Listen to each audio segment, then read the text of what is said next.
Сәлеметсіңдер ме балалар, мен бүгін сендерге жетілақ ертегісін айтып беремін. Ендеше мұқият тыңдаймыз. Ертеде бір ешкі жетілағымен орманда тіршілік етіпті. Бірде ешкі орманға жиналыпты. Есікті ешкімге ашпаңдар. Мен қайтып оралғанда есікті қағып, лақтарым, шұнақтарым, есікті ашыңдар, аналарың сендерге сүт әкелді деп ән саламын дейді. Осы кезде ешкінің маңында қасқыр жемтік іздеп жортып жүрген. Ол лақтарды алдамақ болды. Қасқыр ешкінің кеткенін күтіп, лақтардың ешкімнің қарауынсыз қалғанын сәтін аңдыды.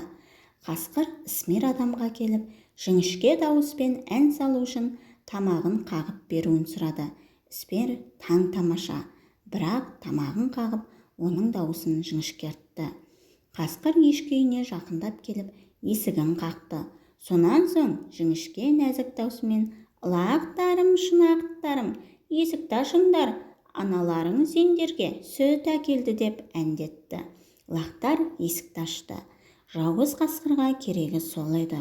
Ол үйге баса көктей кимелей кірді де лақтарды бірінен соң бірін қылғытып алды. Тек бір лақ қана тығылып үлгерген еді. Сұрқия қасқыр жетінші лақты ұзақ іздеді, бірақ таба алмады. Ешкінің келетін уақыты болып қалған болатын. Сондықтан ол зыта жөнелді.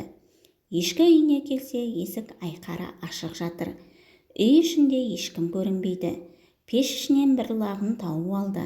Ешкі басына түскен қайғыдан көз жасын көл қылып, зарлы үнімен зарлап жылады. «Лақтарым, шынақтарым, көлге біткен құрақтарым, есікті ашып қасқырға жем болдыңдар». Ешкі қасқырға келіп, «Сен бе менің лақтарымды жеп қойған?» деп сұрады.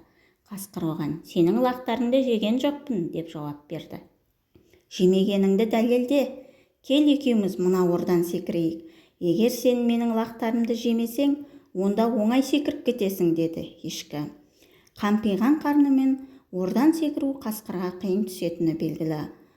Амал қанша секірді, бірақ өзін-өзі ұстай алмай, тура ыстық шоқтары бар орға құлады. Қарны жарылып, одан құлан таза лақтар орғып-орғып шықты. Олар аналарымен шұрқырасып табысты. Сөйтіп, ешкі лақтарымен бұрынғыдай ауызбіршіліктері күшті, ынтымақты өмір сүріпті. Ертегі ұнаса, менің каналыма тіркеліп, лайк басып, комментарий жазуды ұмытпаңыз.